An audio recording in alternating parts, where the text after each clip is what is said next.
дар Федератсияи Русия ғайри регистратсия дигар патент трудовой договор намекунанд, яъне ки 15 августа выезди шумо муҳлаташ ба охир расид, запрет буданаш бисёри нафарҳоро аз ҳамин сабаб депорт ё ведваренӣ мекунанд. дар ҳолате ки шумо пардохт кардагӣ ҳастен пули патента сари вақт. Ассалому алайкум ба ҳама тамошобинони барномаҳои Сорбон Сафаров.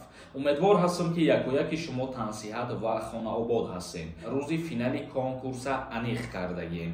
Айни ҳол 300 ё 400 донаи дигар билет мондагиай. Нафарҳое ки маро тамошо кардестен, я ҳаракати дигар кунен, я таи билет бихарен, беҳад кори хуб мешавад. Нархи як дона билет 99 рублай.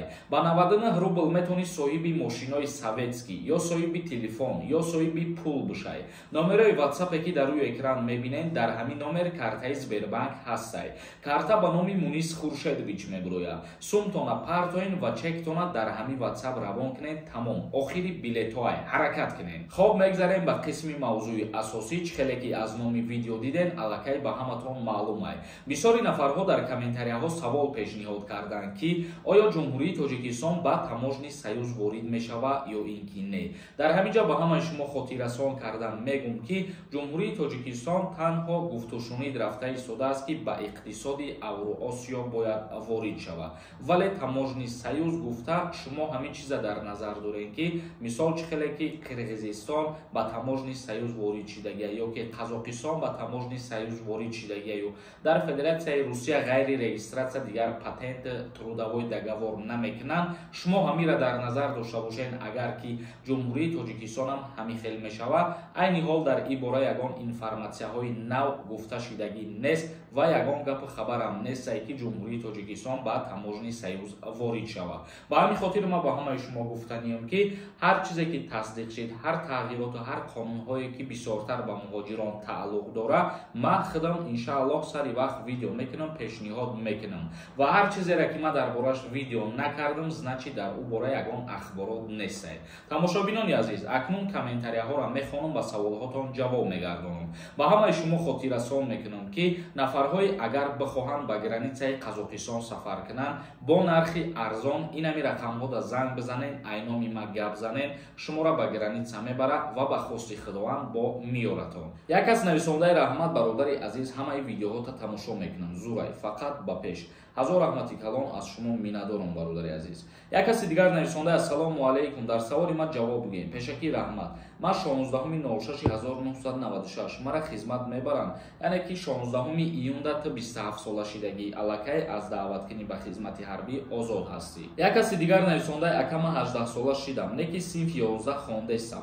Мара хизмат мебаранд, илтимос ҷавоб диҳед. Дар ҳолати таҳсил шаҳрванд ба хизмати ҳарбӣ даъват карда намешавад. Боз як каси дигар нависонда Қурбонали ассалому алайкум, акама аз золотая корона қарз дорам, леки ман депортум, чӣ мешавад? Дар ҳолате ки аз золотая корона қарздор мебошӣ ва депортатсият кардагӣ бошад, дар Ҷумҳурии Тоҷикистон қарор доштагӣ бошӣ, дар ҳамин ҳолат боз метавонанд ки ба номи ту огоҳинома рӯй кунанд аз Федератсияи Русия ба Ҷумҳурии Тоҷикистон барои пардохт кардани маблағ. Дар ҳолати саркашӣ кардани пардохти пул шуморо метавонанд ки ба суд битиҳанд. Қадиров нависонда ассалому алайкум, додарҷон, ман агар патент накунам, ҳар 3 моҳ метавонам граница пересекат кунам, регистратсия қатъӣ гардам. Агар дар ҳолате ки мигратсиони картаи шумо работа қайд кардагӣ бошад, не намешавад. Баъди 1 моҳе ки дар Россия қарор дорӣ, аллакай патенти худта дастрас кунӣ. Ба мигратсиони картаи работа ҳатмияй патент доштан. Мануҷон нависонда ассалому алайкум, акаи Сорбон, мара выездам 5 сол маҳкам буд. Срокум 15 август буд шидай. Ман чанд пас метавонам рафта ба Россия? Пешакӣ раҳмат, илтимос дар навори оянда ба мо ҷавоб гардонед. Яъне ки 15 августа выезди шумо муҳлаташ ба охир расид, запрет буданаш ва шумо метавонед ки аввалан як бор проверка кунед ки запретон шуда шида ё ин ки не. Чунки баъди ба итмом расидани муҳлат сразу ҳуй намешавад. Баъзе вақтҳо 1 моҳ ё 2 моҳ пас ҳуй мешавад. Як каси дигар нависонда агар ай худо метарсӣ бас ки кори блогерита. Ҳамин хубай, саломат бошӣ, дар паноҳи худо.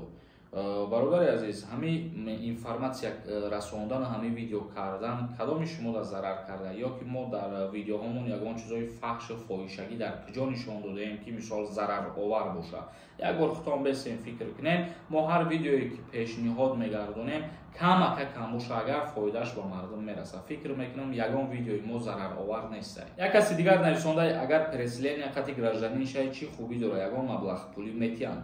Дар ҳолате ки бо тариқи переселения шумо ба Федератсияи Русия мерен, гражданин мешен, шумо метавонед ки дар ҳамун ҷое ки воридтон кардагиянд, мисол мегирем, агар дар Подмосква шуморо ворид мекунанд ва манзили истиқоматитон метиҳанд ва вобаста ба специ худтон метавонанд шуморо ба ҷои кор таъмин кунанд ва дар ҳолате ки шумо фарзандҳои хурдсол дошта бошед, метавонанд барои фарзандҳои хурдсоли шумо маблағ ҷидо кунанд ва дар ҳолате ки боз ҳамсари шумо агар хонашин боша, барои нигоҳубин кардани фарзандо барои ҳамсарам пул ҷудо карда мешавад. Як каси дигар нависонда: ассалому алайкум, созед хубед иншааллоҳ.